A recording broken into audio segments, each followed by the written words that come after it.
আসলে নয়, আমি আসলাম আবার ওই দারিদ্র ইউনিয়নের দারিদ্র গ্রামে।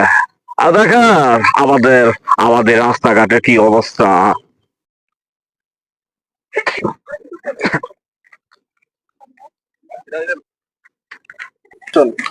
আপনারা আপনারা তো দেখতে পাচ্ছেন আমার আমার বাংলার জনগণেরা কিভাবে কিভাবে রাস্তা পার হইতেছে। এই এই ছোট ছোট পোলাপান আর বয়স্ক লোকেরা এদিক দিয়ে কত কষ্ট করে পার হইতে হয়। আর আপনারা জানেন ওই পারের গরু এই পারে আসে, এই পারে এসে ঘাস খায়। আর আর নদীর পাড়ে টলবলো আকাশও টলবলো না, এটা এটা আমরা বাইরে দিতে পারবো না। আমি আমি তাই তাই নতুন সরকারকে বলবো এদিক দিয়ে একটা ঝুলন্ত ব্রিজ করে দেন।